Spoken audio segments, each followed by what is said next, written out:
दर्शन में महर्षि पतंजलि ने उसके लिए उपाय बताया ना, अभ्यास और वैराग्य। अभ्यास क्या है?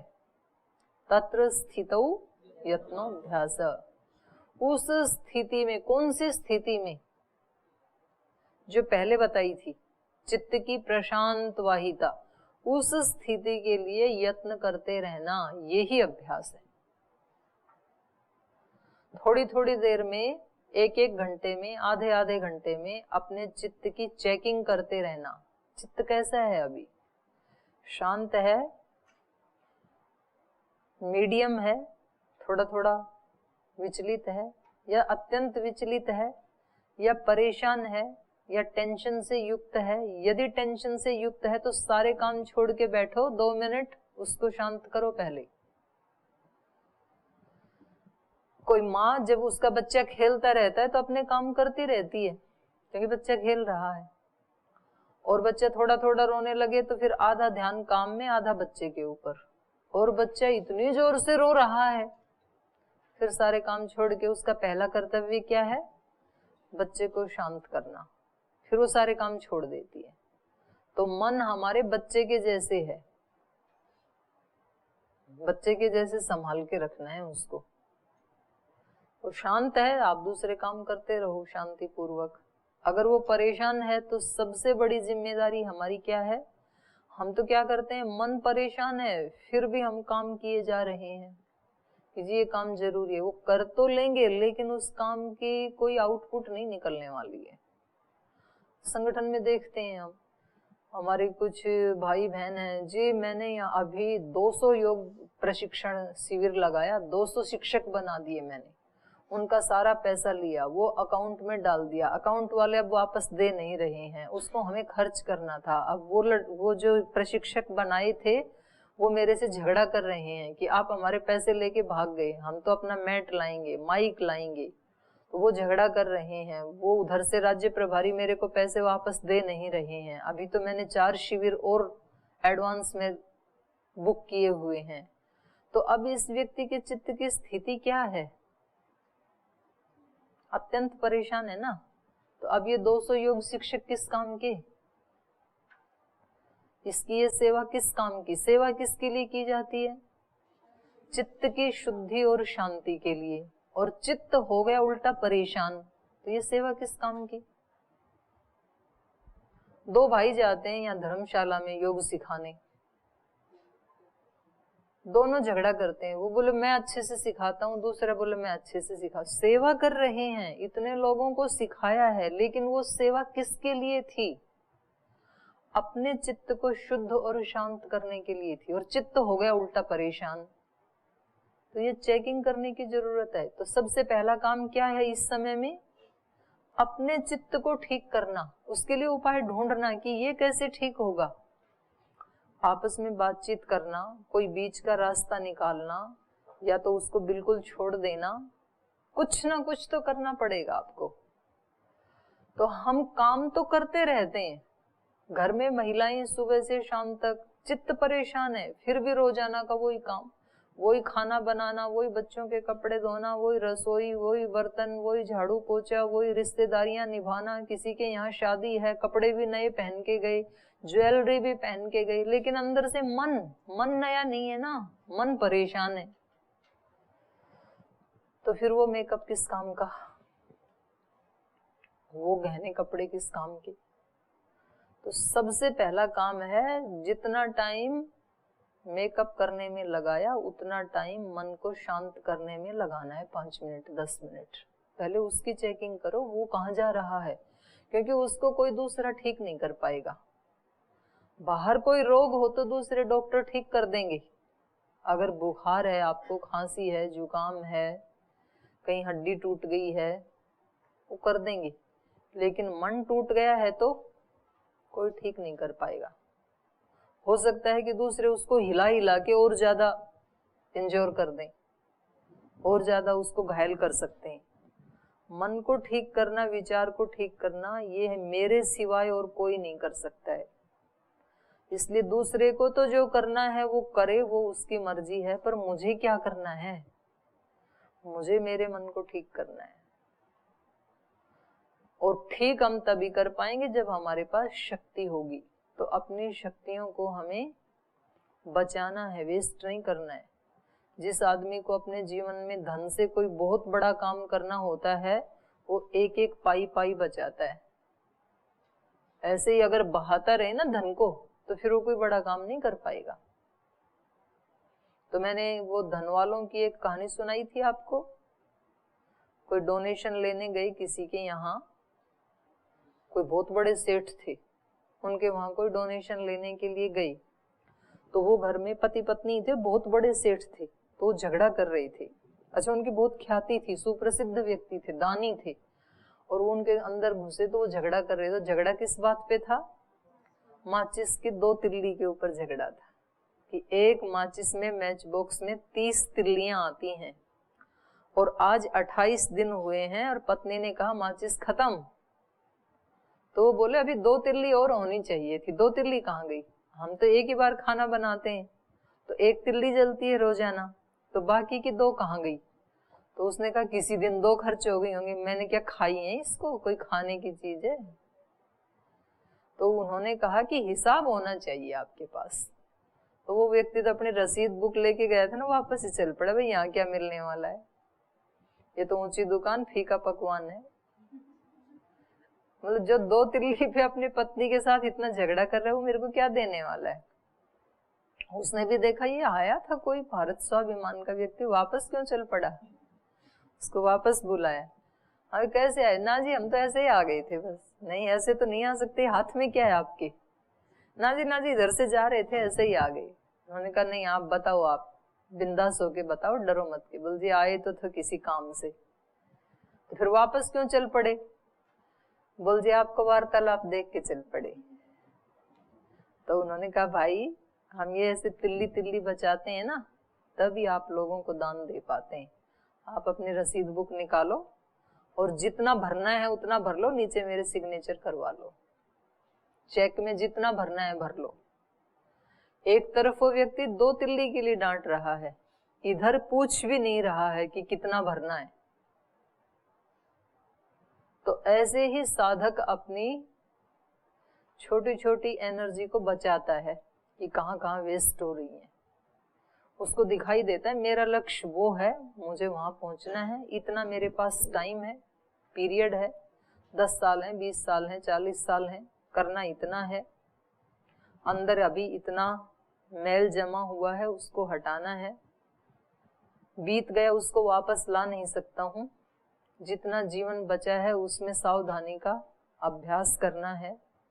ऐसे सोचते हुए भगवान की शरणागति में रहते रहते हर पल वो भगवान की शरणागति की गुहार लगाता है, मेरे से नहीं हो सकता है कुछ भी, तू मुझे बचाए रखना, जो सेवा करवानी है वो करवा, लेकिन तू अपनी शरण में मुझे रखते हुए मेरे से सेवा करवाना। ऐसे थोड़ा थोड़ा थोड़ा थोड़ा जोड़ते जोड़ते फिर उसके पास पावर आ जाती है, तो आसानी से सहज आता है चीजों को फिर और आगे निकल जाता है।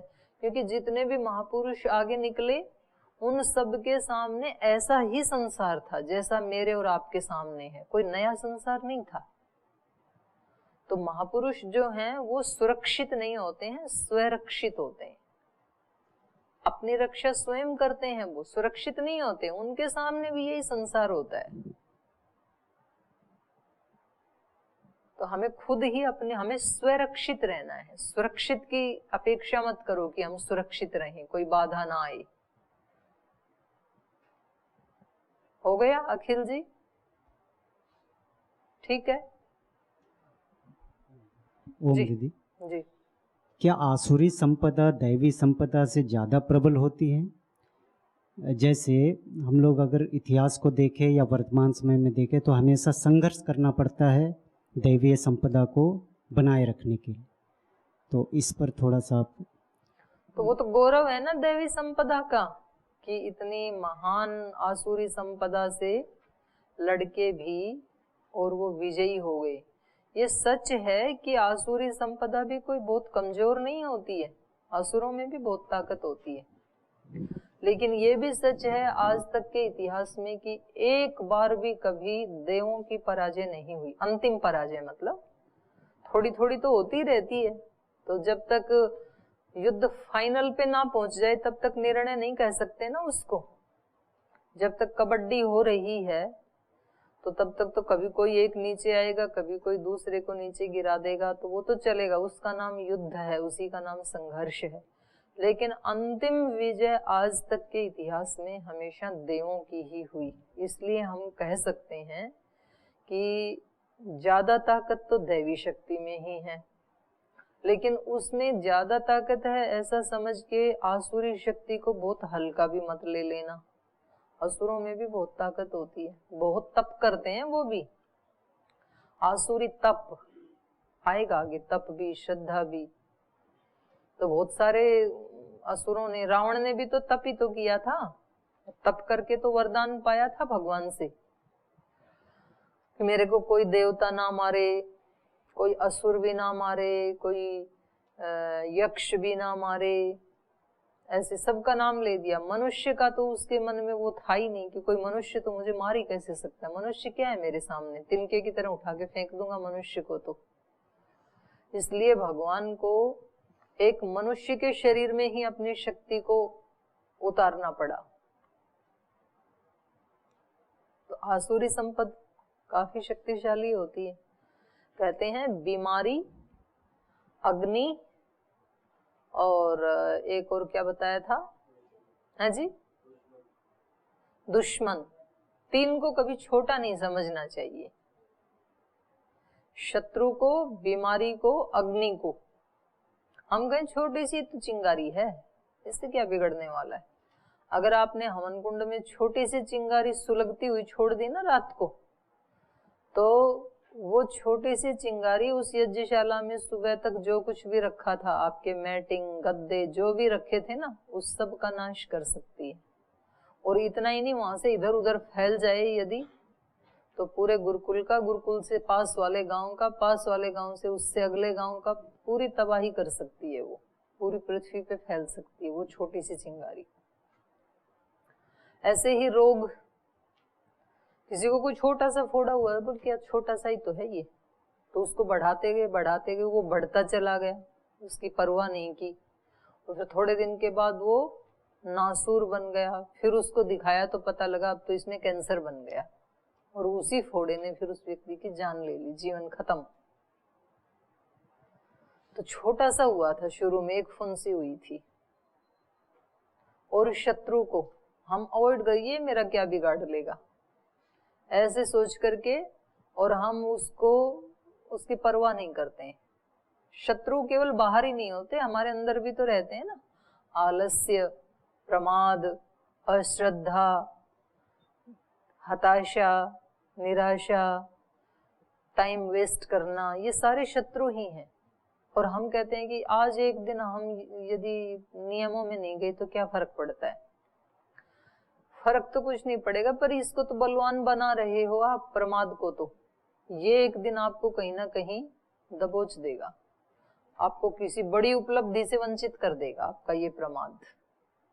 क्योंकि ये जो संस्कार है ये पता नहीं कहां कहां आड़े आएगा। केवल ये यज्ञ हवन में जाने के लिए ही थोड़ी रोक रहा है आपको, ये तो आप एक शत्रु को दूध पिला रहे हैं। और ये आपको किसी भी बड़े काम को करने में ना ऐसे ही मीठे शब्दों में आपको प्रेरित करेगा कि क्या फर्क पड़ता है, लोगों को जो करना है करने दो, मुझे तो केवल भगवान की भक्ति करनी है। तो भक्ति भी नहीं करने देगा ये प्रमाद आपको।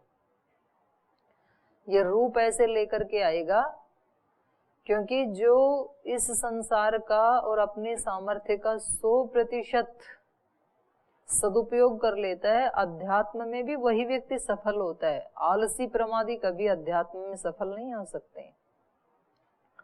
प्रचंड कोटि का पुरुषार्थ चाहिए वहां पे। आप कहेंगे जी आप एक बार तो कहते हैं कि पुरुषार्थ से कभी भगवान की प्राप्ति नहीं हो सकती है, और आज कह रहे हैं कि प्रचंड पुरुषार्थ के बिना और तीव्र मेधा शक्ति के बिना उसकी प्राप्ति नहीं हो सकती है। तो ये दोनों उल्टे हो गए ना। फिर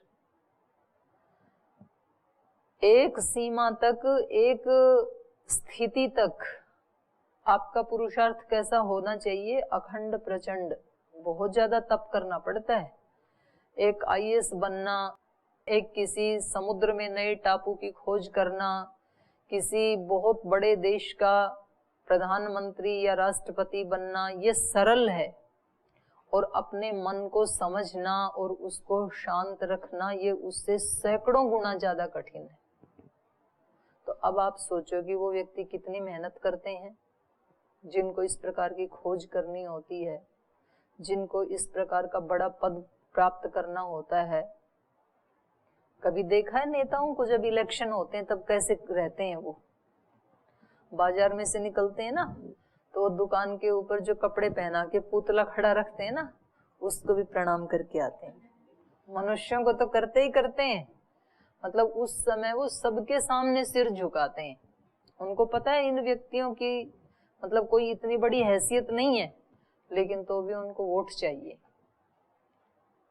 कितना तप करते हैं, एक एक दिन में कितने कार्यक्रम करते हैं, 15-15, 20-20, सुबह निकलते हैं, रात को 12 बजे तक, 11 बजे तक धुआंधार चलते रहो, बोलते रहो। कितना पुरुषार्थ है। उसको तो एक छोटा सा पद चाहिए, वो भी 5 साल के लिए। आपको तो परम पद चाहिए। तो कितना करना पड़ेगा, कितना जप करते हैं, कितना तप करते हैं, कितनी ज्यादा साधनाएं करते हैं।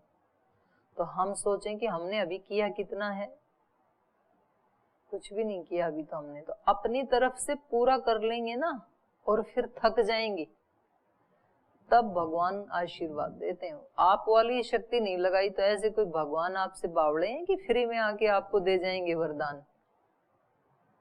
जितना दे रखा है उसको तो खर्च कर ले पहले। बहुत ज्यादा पुरुषार्थ की जरूरत होती है। और मन को, ये हम बोल तो रहे हैं, मन को संभाल के रखना, मन को शांत रखना, मन को समझाना, लेकिन अत्यंत पुरुषार्थ साध्य है ये, कम पुरुषार्थ नहीं लगता है। तो ये तो सोचना ही नहीं कि आध्यात्मिकता में कम पुरुषार्थ से भी आध्यात्मिकता मिल जाएगी, ऐसे नहीं सोचना चाहिए साधक को। सबसे कठिन काम है धरती का, संत बनना, योगी बनना, लेकिन उसकी उपलब्धि भी उतनी ज्यादा है, फिर जितनी कीमत है उतनी उपलब्धियां भी हैं। फिर सदा सदा के लिए फिर त्रिगुण से मुक्ति हो जाती है, फिर कभी भी ये दृश्य इसके सामने नहीं आएगा, योगी के सामने, सदा सदा के लिए खत्म। तो दोनों ही बातें हैं। ठीक है ब्रह्मचारी, और तो नहीं है किसी का प्रश्न? ओम दीदी जी। जैसे 26 प्रकार के दैविक गुण संपत्ति को बढ़ाने में ध्यान हमारी सहायता करेगी, यदि करते हैं तो कैसे? ध्यान सहायता करेगा ना। ध्यान के लिए क्या बताया? ध्यानम निर्विषयम मन, ऐसे कहा ना शास्त्रों में। ध्यान का मतलब है अपने स्वरूप में प्रतिष्ठित होना। धारणा के बाद ध्यान आता है, और ध्यान का ही उत्कृष्ट रूप समाधि है। तो जब हम अपने स्वरूप में होते हैं तो शक्तियां हमारी खर्च नहीं होती हैं, बची रहती हैं और ज्यादा मिलती हैं वहां से। जैसे रात में गाढ़ निद्रा में हमें शक्तियां मिलती हैं ना। कोई व्यक्ति दिन में कितना भी थका हुआ है, कितने भी मेहनत की, पुरुषार्थ किया, और अब उसको नींद आ गई खूब अच्छी सी गहरी सी, तो नींद में ऐसा क्या उसको बादाम काजू अखरोट मिले थे जो शक्ति आ गई, सुबह फिर काम में लग जाता है। तो ये शक्ति कहाँ से आई? रात को सोया तब तो बिल्कुल थका हुआ था, चूर चूर था कि अब कुछ भी नहीं कर सकता हूँ, और सोते सोते 4-6 घंटे के बाद उठा तो बोले हाँ अब बिल्कुल फ्रेश हूँ, अब फिर लग जाता हूँ। जैसे वो खेत में कटाई करते हैं ना गेहूं की, तो शाम को जब आते थे तो बिल्कुल थके हुए, क्योंकि अब तो नहाने को भी मन नहीं करता, और जैसे तैसे नहा लिए, तो नहा के जैसे उस पे सोए बेड के ऊपर, तुरंत नींद आ गई। खाने की भी इच्छा नहीं है कि अब तो खाने के लिए भी मत बुलाना, नींद आ गई मेरे को, सोने दो। और 4 बजे उठ के फिर कटाई में लग जाते हैं। तो ये शक्ति कहाँ से आई? रात में कोई घी तो खाया नहीं, बादाम खाए नहीं, दूध पिया नहीं, ये आई कहाँ से?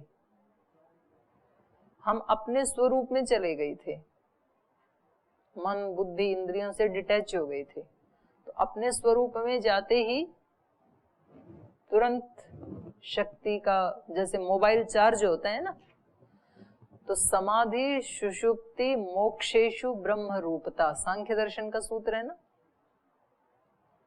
समाधि, सुषुप्ति और मोक्ष, ये तीनों स्थिति एक ही है। उनमें क्या हो जाता है? ब्रह्म रूपता हो जाती है।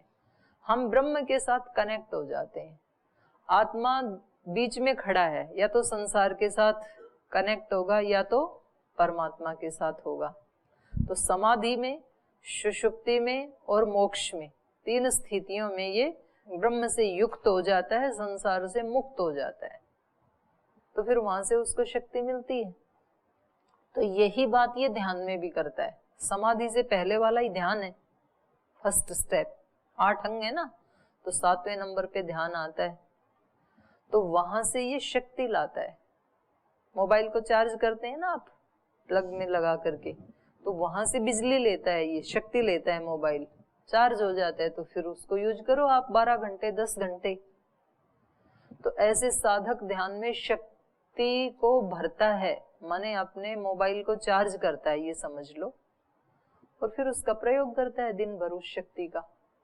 लेकिन उसको प्रयोग करते समय भी ध्यान रखता है कि एक तो ये वेस्ट ना हो, कम से कम वेस्ट हो, और फिर कहीं भी कोई चार्ज करने का चांस मिले तो दोबारा कर लेता है। आजकल सब जगह लगे हुए हैं ना चार्जर। आप एयरपोर्ट पे जाएं, बस स्टैंड पे जाएं, रेलवे स्टेशन पे जाएं, तो वो लगे होते हैं। और आप देखते हैं कि अभी मेरी ट्रेन आने में आधा घंटा है और यहाँ प्लग है, और आपका मोबाइल कितना चार्ज था? अभी 40% था, तो भी आप लगा देते हैं। आपसे कोई पूछे कि अभी तो 40% है, क्यों लगा दिया?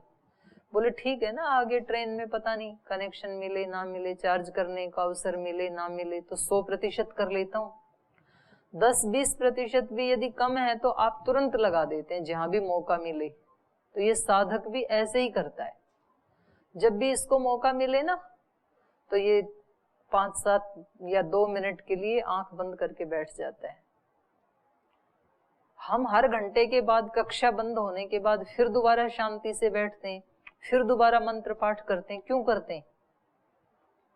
1 घंटे में जो एनर्जी खर्च हुई थी, वो दोबारा 2 मिनट में जब हमने मंत्र पाठ और शांति से बैठे तो थोड़ा चार्जिंग हो गया, फिर से शक्ति आ गई, फिर उसको खर्च करो।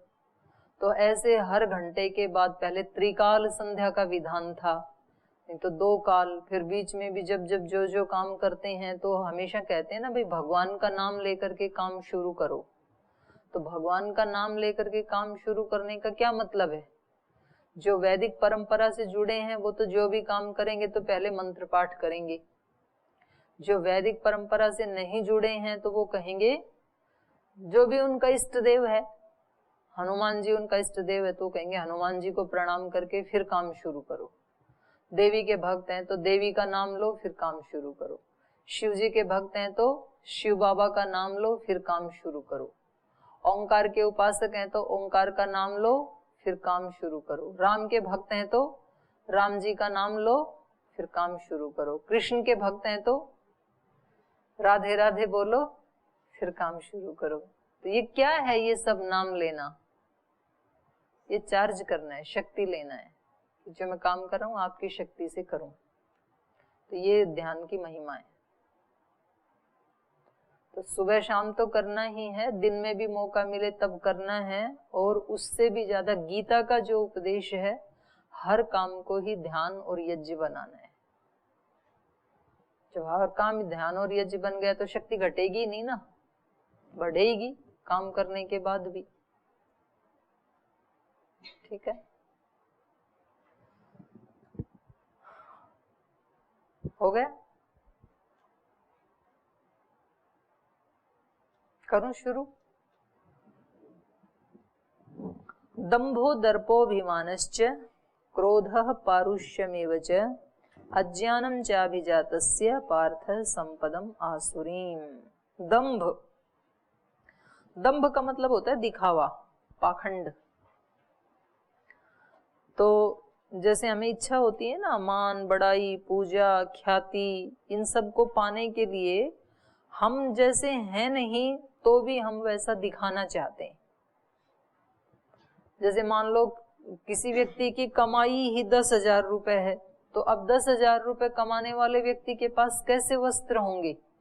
सामान्य वस्त्र होंगे। उसके पास घड़ी, मोबाइल, मकान आदि सब कैसे होंगे? सामान्य कोटि के होंगे। लेकिन वो व्यक्ति भी जब कोई विवाह शादी फंक्शन होता है या कहीं जाता है तो वो कैसे कपड़े पहनता है? अच्छे वाले पहनता है। और कोशिश ये करता है जब वो दुकान पे लेने के लिए जाता है ना मार्केट में, तो कहता है ऐसे वाले दिखाओ कपड़े जो धनवान लोग पहनते हैं, उस क्वालिटी के दिखाओ मेरे को। और फिर वो कुछ ना कुछ कटौती करके वैसे कपड़े लाता भी है खरीद करके।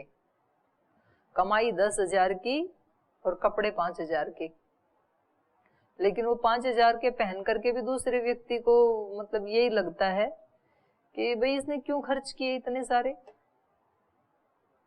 क्योंकि वो व्यक्ति का जो पोजीशन है वो तो सबके सामने होती ही है ना। लेकिन वो दूसरों को दिखाना क्या चाहता है? जितना उसके पास नहीं है उस कमी को भी छिपा करके अच्छा दिखाना चाहता है।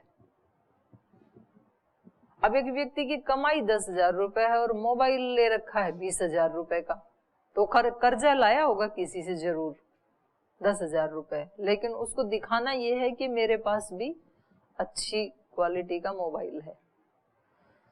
तो ऐसे सारे संसाधन हम इधर उधर से उधार लेके, कर्जा लेके, किसी से मांग के, लेकिन व्यक्ति अपने आप को जो नहीं है वो दिखाना चाहता है। तो इसको दंभ कहते हैं, दंभ। तो ये हम धन में भी दिखाते हैं, वस्त्र आदि में दिखाते हैं, संसाधनों में दिखाते हैं, सद्गुण में भी दिखाते हैं। मतलब जो व्यक्ति के अंदर गुण है नहीं वो दिखाना चाहता है व्यक्ति। जैसे आप जहां रहते हैं वहां तो सब आपको जानते ही हैं, तो वहां तो आप नहीं दिखाते हैं क्योंकि वहां सबको पता ही होता है। लेकिन जब कहीं नई जगह जाते हैं तो आपका बोलने का तरीका, तो वहां पर आप कैसे बोलते हैं? जैसे किसी दूसरे को ये लगेगा भाई ये तो बहुत ऊंचे संत हैं, करना चाहिए वो ठीक है, पर वो ये सोच के करना चाहिए कि ऐसा बोलना मेरे लिए अच्छा है इसलिए बोलना चाहिए, ये दिखाने के लिए नहीं बोलना चाहिए। मतलब अंदर ऐसे बोले जैसे आप किसी एमपी से मिले, एमएलए से मिले, किसी बड़े पदाधिकारी से मिले, महाराज जी की वजह से चले गए उनके पास, तो अंदर बहुत सोच सोच के, समझ समझ के, शालीनता से बोले, फिर बाहर आकर के बोले मैं तो ऐसे ऐसे मैंने बातें की कि उसको विश्वास हो गया। तो आपने खुद ही पानी फेर दिया, आपने जो अंदर बोला था ना उसको खुद ही नष्ट कर दिया। मतलब वो आपने मन से नहीं बोला था, इसका ये अभिप्राय है, वो आपने दिखाने के लिए बोला था, तो उसको क्या कहेंगे? दंभ। तो ये दंभ हमारा नुकसान करता है, ये आसुरी संपद है। तो और भी इसके ऊपर कल शेष चर्चा करेंगे। आज यहीं विराम देते हैं पाठ।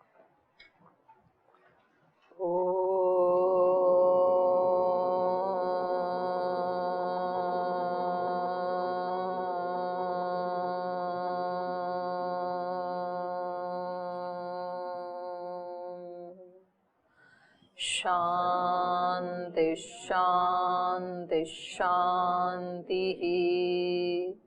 श्री गुरुभ्यो नमः।